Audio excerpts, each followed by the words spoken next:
Have you ever found yourself staring at a screen, scrolling through polished smiles, sunny vacations, and success stories, and wondered, why doesn't it feel like enough? Why, even in moments of comfort, convenience, or fleeting joy, does happiness feel just out of reach, like a butterfly we keep chasing but never quite catch? This isn't a modern problem, but our age, more than any other, has industrialized the pursuit of happiness. It's been packaged, branded, and sold to us in 1,000 forms. As the right job, the perfect relationship, the dream house, the morning routine of millionaires. We're told that if we just get the formula right, happiness will naturally unfold. But what if the formula itself is broken?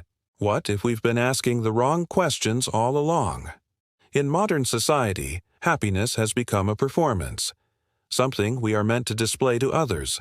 Smile wide, seem grateful, stay productive. But beneath this cultural script lies an aching hollowness, because deep down many people are quietly asking themselves, am I living the life I truly want or the life I was told to want? This confusion isn't just personal, it's historical. Long before Instagram and self-help bestsellers, ancient philosophers and spiritual seekers wrestled with the nature of happiness. The Stoics believed peace came not from pleasure, but from virtue. In Buddhist traditions, clinging to happiness was seen as a root of suffering, and in medieval Christian thought, happiness on earth was often seen as a dangerous illusion, a distraction from divine purpose. So how did we get here? From wrestling with the soul's alignment to the cosmos, to equating happiness with curated lifestyles and productivity hacks? That's the question we're going to explore, slowly, deeply, and compassionately. Because this isn't just about dissecting society's mistakes. It's about uncovering what it means to live a meaningful life. To go beyond the noise, the algorithms, the inherited beliefs, and ask, what does happiness mean to me? Not the me that wants to impress, but the me that wants to feel alive. Let's begin this journey by looking at the roots, where our modern definition of happiness came from, and what it might be hiding from us.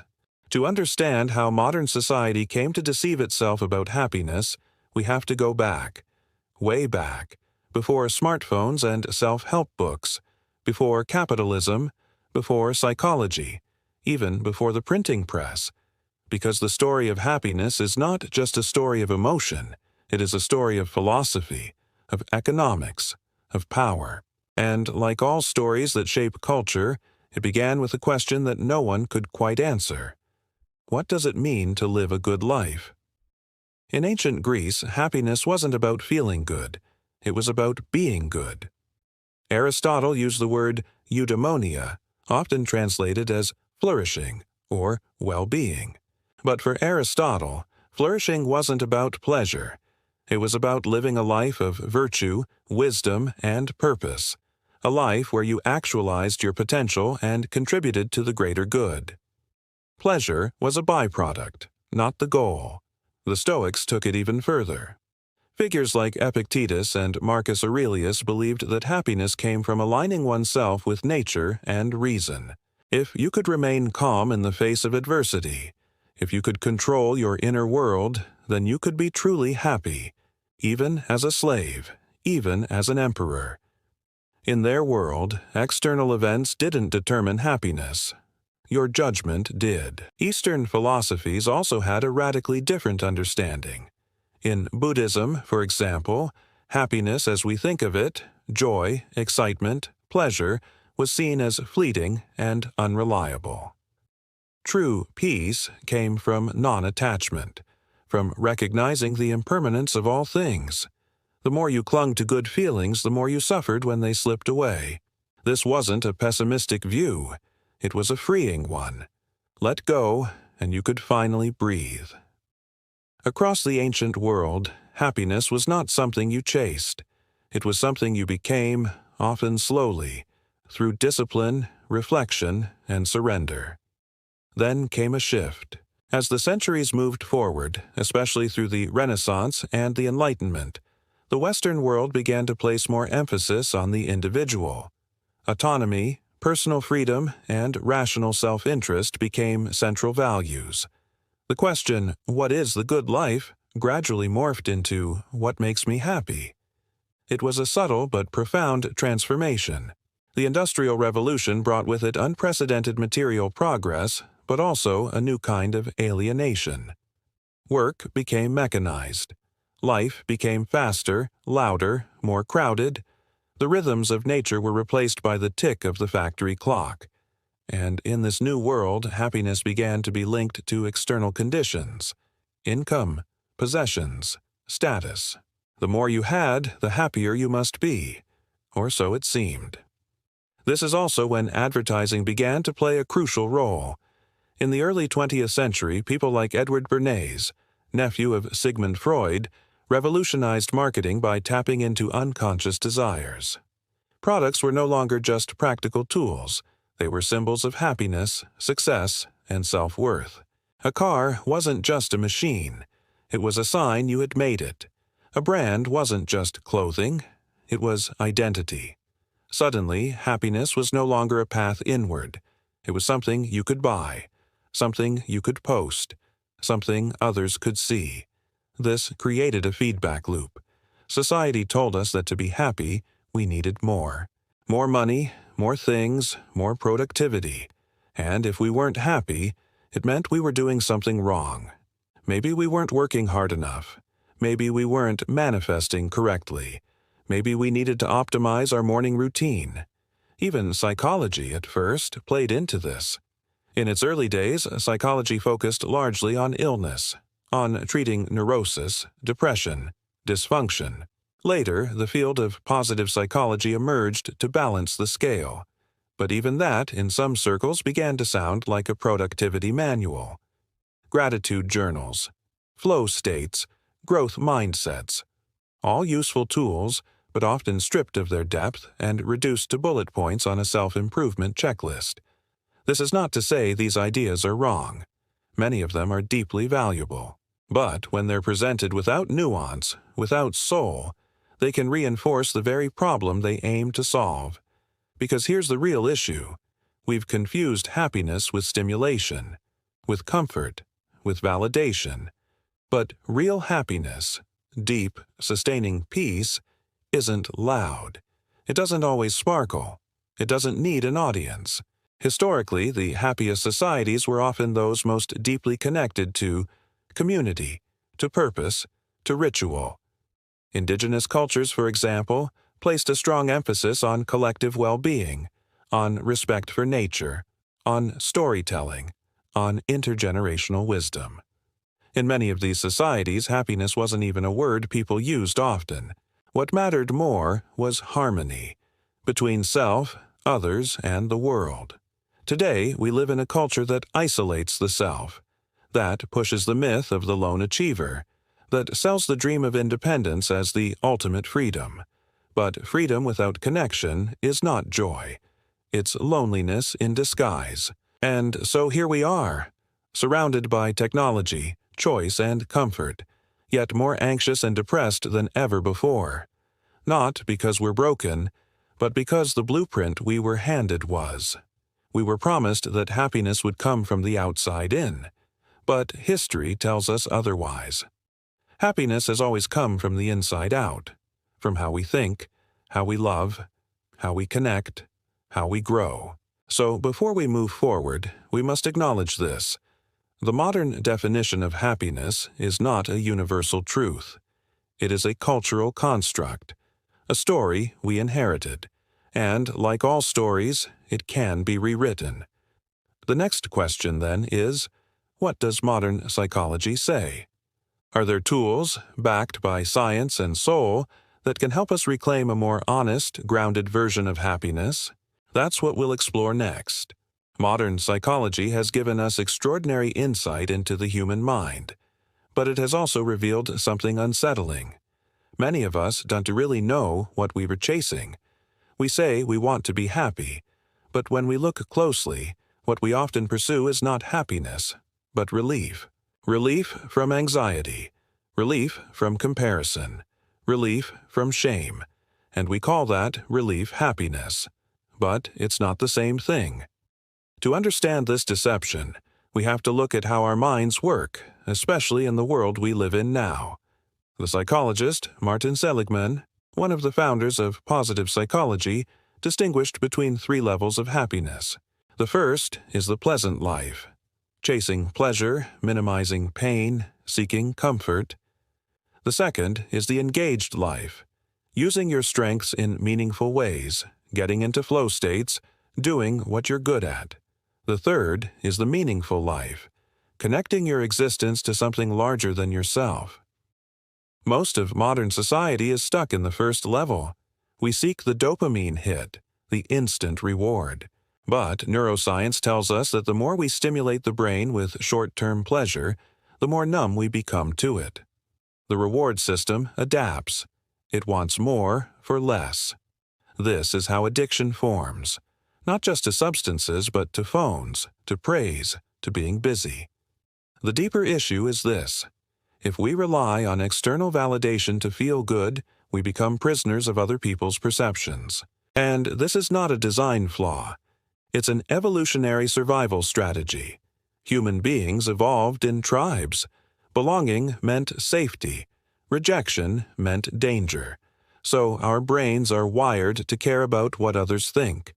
But in a world where social media projects thousands of opinions at us every day, this wiring becomes overwhelming. We begin to compare constantly. Our bodies, our lives, our worth. The psychologist Leon Festinger called this the social comparison theory. We determine our value by comparing ourselves to others. But in today's hyper-connected world, that comparison is not just constant. It's curated. We're comparing our behind the scenes to everyone else's highlight reel. So we begin to perform, to filter, to brand ourselves. And somewhere in the middle of all that, we lose touch with the quieter parts of ourselves, the parts that aren't trying to impress anyone. Carl Jung once said, "The privilege of a lifetime is to become who you truly are. But becoming who you are is hard when you're trying so hard to be liked." This brings us to the idea of the false self. Donald Winnicott, a psychoanalyst, proposed that when children feel they must suppress their real feelings in order to be accepted, they develop a false self, a mask that pleases others but hides the truth. Many adults still carry that mask. We laugh when we don't feel like laughing. We say yes when we want to say no. We follow the path we think we should walk, even when it makes us feel dead inside. Modern life encourages this. It rewards the image over the essence. It praises the hustler, the achiever, the optimist, even when those roles become prisons. Jungian psychology offers another layer here. According to Jung, we all have a persona, the social mask we wear, and a shadow, the parts of ourselves we repress or deny. When we ignore the shadow in pursuit of constant positivity, we don't become happier. We become split. The unacknowledged parts of us grow bitter, envious, sabotaging. This is the quiet war beneath the surface. We smile for the camera while secretly wondering why we feel empty. We meditate in the morning, then obsess over metrics by afternoon. We say we're grateful, but deep down, we feel not enough. And it's not our fault. The system we live in tells us that happiness is something to achieve, that we must earn it through productivity, consumption, even moral correctness. If we eat the right foods, say the right affirmations, follow the right routines, we'll be okay. But this mindset turns life into a project. It turns the self into a brand. We stop being. We start performing. Social psychologist Erich Fromm wrote about 2 modes of existence, having and being. In the having mode, we try to possess happiness through things, status, people. In the being mode, we experience life as it is without grasping. Fromm warned that modern capitalism pushes us toward the having mode, encouraging endless acquisition but leaving the soul malnourished. Yet these warnings are ancient. In Sufi wisdom, happiness isn't something you chase, it's something you uncover. Like a pearl at the bottom of the ocean, it reveals itself only when the waters are still. Rumi said, Do not seek for love. Merely seek and find all the barriers you have built against it. The same could be said for happiness. Often it's not missing, it's buried. So what do? We slow down. We listen. We begin to ask better questions. Not, how do I feel happy all the time? But, what makes me feel truly alive, even if it's hard? Not, how do I get more? But, what can I release? We begin to see that real happiness doesn't always feel like joy. Sometimes it feels like honesty, like depth, like alignment. It's when the outer life begins to match the inner truth. And that, perhaps, is the most radical form of happiness in a world that constantly asks us to pretend. But here's the paradox. Happiness is not the goal.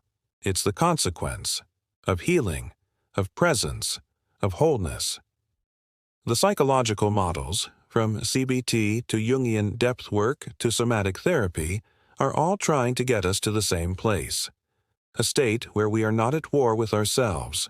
A place where we can feel what we feel without shame. Where we can stop chasing and start living. And that brings us to the next question. What happens when we don't? When we ignore this wisdom? When we follow the old blueprint? When we chase the mirage? What toll does it take? You can't build a meaningful life on a broken definition of happiness. Yet this is exactly what so many of us are unknowingly trying to do. And, like a house built on sand, it eventually begins to crack. It shows up first in subtle ways. A vague sense of dissatisfaction, even when everything looks good on paper. A feeling of emptiness after achieving the goal you were sure would make you feel complete. A kind of quiet ache that says, "Is this all there is?" We brush it off. We blame ourselves. Maybe we're not working hard enough. Maybe we're not grateful enough. Maybe we need to buy something, post something, change something. But no matter how much we rearrange the furniture, the foundation stays the same, and it's hollow. Psychologically, this misalignment between what we think will make us happy and what actually fulfills us creates a chronic internal dissonance. It's like trying to quench thirst with salt water. The more we drink, the thirstier we get. This is where anxiety creeps in. Not always the loud, panicked kind, but a low-grade hum beneath everything. A sense of restlessness, the fear of missing out, the compulsive need to keep moving, keep climbing, keep optimizing. Because slowing down would mean facing the truth, that maybe we've been climbing the wrong mountain. Depression, too, often arises not from weakness or failure, but from disconnection. From the soul's slow realization that something essential has gone missing. Viktor Frankl, a Holocaust survivor and psychiatrist, called this the existential vacuum, a feeling of meaninglessness that seeps in when we live according to scripts that aren't truly ours. And meaninglessness is dangerous. It doesn't just drain our energy, it unravels our identity. We begin to ask, who am I if I'm not achieving? If I'm not productive? If I stop pretending to be happy? Relationships suffer. When happiness is defined by external success, people become tools or mirrors. We love others for how they make us feel, not for who they are. Friendships turn into competitions. Love turns into validation seeking. Vulnerability becomes risky, because we've been taught that being low vibe makes us undesirable. And then there's burnout, the inevitable crash that comes from constantly performing. We run on adrenaline until the body says enough. We wake up one day and realize we don't remember the last time we felt truly alive. The joy is gone. The lightness is gone. All that's left is pressure. We see this everywhere. In the hyper-achieving executive who quietly hates his life, in the influencer who feels numb after every upload, in the college student with a perfect GPA and a crushing fear of failure. These aren't outliers. They're reflections of a system that mistakes performance for purpose. But these aren't new problems. Even in ancient stories we see the same patterns. In Greek mythology, the tale of King Midas is often told as a warning. Midas asked the gods for the ability to turn everything he touched into gold. At first, it seemed like the ultimate success, but soon he realized he couldn't eat, couldn't touch his daughter, couldn't live. His greatest gift became a curse, because he misunderstood what really mattered. In the Christian tradition, there's the question, what does it profit a man to gain the whole world and lose his soul? In Eastern thought, the illusion of Maya, the illusion that material reality is the source of happiness, has been discussed for thousands of years. The Buddhist parable of the hungry ghost speaks of beings with huge stomachs and tiny mouths, always consuming, never satisfied. Modernity has simply dressed up these old ghosts in new clothing, the luxury brand, the dream job, the curated life. But the hunger is the same, and the suffering is no less real. The great deception of modern happiness isn't just that it doesn't work. It is that it makes us blame ourselves when it doesn't. We internalize the failure. We think we're broken, when really, we've been given a broken compass. We don't need to chase more. We need to listen more. To the quiet grief of a soul that knows it was made for something deeper. To the intuition that whispers when we're out of alignment. To the dreams we buried because they didn't fit the mold. Because when we get happiness wrong, the consequences are not just emotional. They're spiritual. We lose connection with ourselves. We stop trusting our own inner voice. We outsource our self-worth. And slowly, we begin to disappear beneath the weight of who we think we're supposed to be. But here's the quiet miracle. That same ache, that same emptiness, can be the beginning of a return. A signal, not a sentence. A call to remember what we've forgotten. That happiness, at its core, is not something flashy or perfect. It's something real, something alive, something simple. It's not a destination, but a homecoming. And that homecoming begins not with chasing more, but with asking better questions. What do I value, even when no one's watching? What makes me feel grounded, not just excited? What kind of life feels true, not just impressive? If these questions feel difficult, it's because we were never taught to ask them. But the answers are not as far away as they seem. They live in the quiet, in the pauses, in the truth we're finally ready to hear. And in the next section, we'll explore how to begin that return. Not through perfection, but through practice. So much of our suffering comes not from the fact that we are unhappy, but from the belief that we shouldn't be. That if we were just doing life correctly, happiness would be a permanent state. That if we followed the right influencers, meditated enough, and manifested hard enough, we'd wake up feeling radiant every day. But real happiness is not that clean. It's not constant, and it's not curated. It's deeper, more textured. It often hides inside discomfort, in the clarity that comes after grief, in the honesty that follows a breakdown, in the quiet knowing that you are living in alignment, even if you're not always smiling. So how do we start to return to that kind of happiness? Not the marketed version, but the earned kind, the kind that grows from within. Here are practices, not prescriptions, for rebuilding a more honest and whole relationship with happiness. 1. Redefine what happiness means to you. Before any change can happen, the definition must shift. If happiness remains tied to success, praise, or image, the foundation will always be shaky. Start here. Write your own definition. What does a good day feel like? Not look like? Feel like? What experiences make you feel whole, connected, or peaceful? You might discover that your moments of deepest contentment are actually the most ordinary. Quiet meals, laughter with someone who gets you, creating something without pressure. Let that become your compass. 2. Practice radical presence. Most of our unhappiness stems from either regret about the past or anxiety about the future. Presence, the ability to fully inhabit the now, is one of the simplest and most profound sources of peace. This doesn't have to mean sitting still for an hour. You can practice presence while walking, washing dishes, or having a conversation. Try the simple habit of checking in. What do I feel in my body right now? What am I avoiding? What's beautiful that I haven't noticed? This is not about being productive with your attention.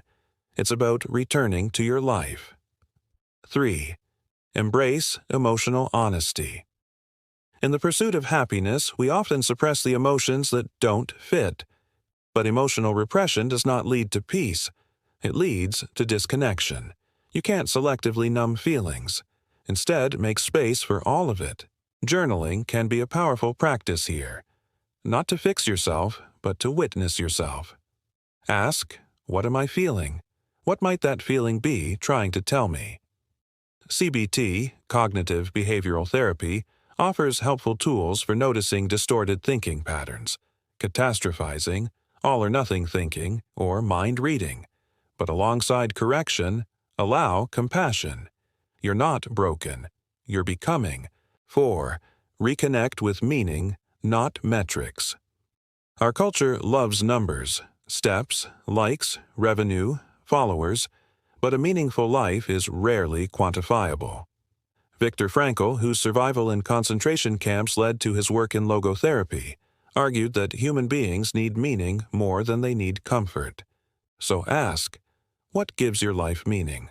What kind of effort feels worthwhile even when it's hard? Maybe it's creating something, serving someone, being a safe space for another human. The answer doesn't have to be dramatic. Often, it's quietly sacred. Let go of the need to measure everything. Meaning often lives in the unmeasured moments. 5. Learn the wisdom of ancient practices. Long before therapy apps and productivity hacks, wisdom traditions offered practices for inner clarity. In Stoicism, we find negative visualization, imagining the loss of things we take for granted. This isn't pessimism.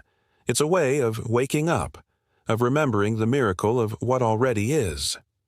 In Buddhist mindfulness, we are taught to observe thoughts without attaching to them. You are not your mood. You are not your to-do list. You are the witness.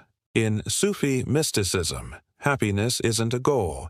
It's a byproduct of union with the divine, of surrendering control. As Rumi wrote, try not to resist the changes that come your way.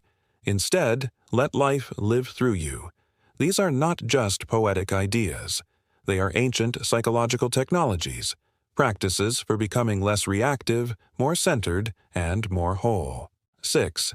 Let go of perfectionism. One of the most exhausting barriers to happiness is the belief that we must deserve it, that we must earn rest, earn peace, earn softness.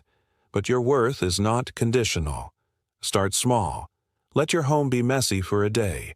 Let a project be good enough. Let yourself feel joy even if your life isn't where you want it to be yet. You are not a problem to be solved. You are a life to be lived. 7. Reclaim the body. Happiness is not just mental. It's also somatic. The body stores stress, trauma, and also joy. We often live neck up, forgetting that the nervous system is constantly shaping our experience of the world.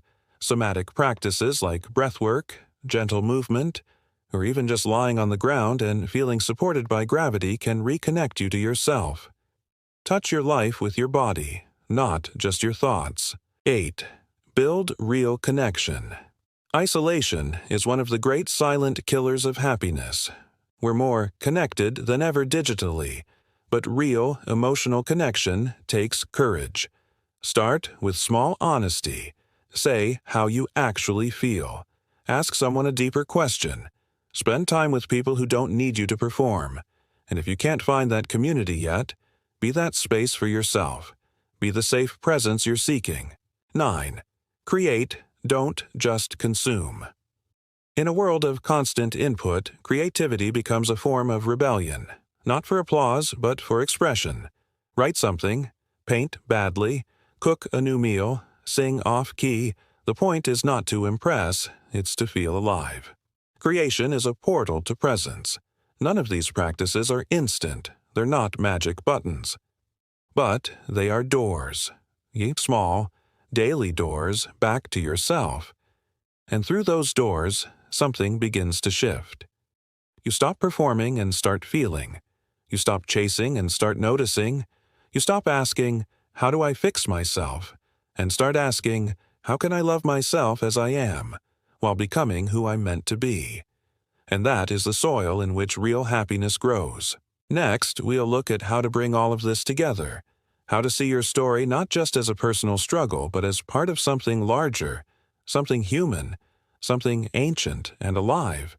If you've ever felt like you're doing everything right, but still feel off, if you've ever caught yourself smiling in public while quietly crumbling inside, if you've ever wondered why the things that should make you happy leave you feeling hollow, then you already know something important.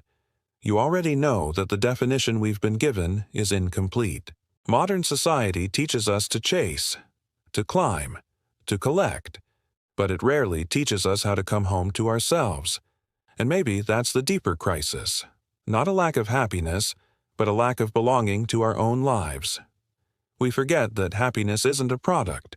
It's a practice. It's not a trophy at the end of the race. It is in the rhythm of how you move through the world, the tone of your thoughts, the softness you allow yourself, the meaning you create even in the middle of pain. We've spent centuries redefining happiness, reshaping it to fit economies, ideologies, and technologies. But beneath all the shifting definitions, the human longing remains the same: to feel that our life matters, to feel seen, to feel connected, to feel like we can breathe deeply and say, "This is enough." Throughout history, those who dared to question the mainstream narrative were often labeled as rebels, mystics, or fools, but they were also the ones who found something deeper. The Stoics, living in a brutal empire, found peace not in comfort, but in inner freedom. The Sufis, wandering the deserts, spoke of joy as divine union, not performance. The philosophers of the East told us that happiness arises not from craving, but from presence, from being here in this moment exactly as it is. Even Carl Jung, after all his analysis and theory, came to a spiritual truth, that wholeness, not perfection, is the true goal of life, and happiness, when it comes, is a side effect of that wholeness. So what if we stopped trying to optimize our lives for happiness and started orienting toward truth? What if we let ourselves slow down? What if happiness wasn't something we had to deserve, prove, or capture, but something we could return to again and again by remembering who we are? This doesn't mean life will be easy, or that sorrow disappears. It means we stop resisting the human experience. We let joy and grief sit at the same table. We let the hard days teach us. We let the small, unremarkable moments matter. Because in the end, happiness isn't the goal. It's the trail of breadcrumbs we find when we're living in alignment with our values, our truth, our soul. And when you begin to follow those breadcrumbs, not the loud promises of culture, but the quiet truths of your own heart, you start to remember something that no one can sell you, package for you, or perform for you. You were never broken. You were never behind. You were just living in a world that forgot what real happiness looks like. And now, you're remembering.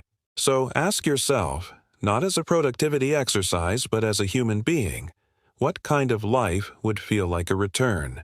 Not a chase, not a fix, a return to yourself, to presence, to peace. Because maybe the real revolution isn't about changing the world to match our desires. Maybe it's about changing how we see the world, so that we can finally recognize that the life we've been longing for was trying to reach us all along.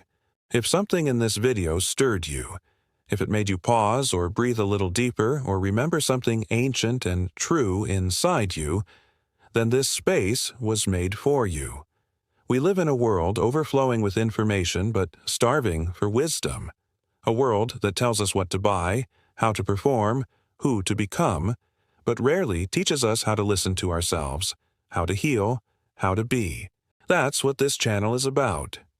Here, we explore the quiet truths beneath the noise, the psychological patterns, the forgotten histories, the spiritual echoes that shape who we are and how we live. We don't chase trends. We chase understanding.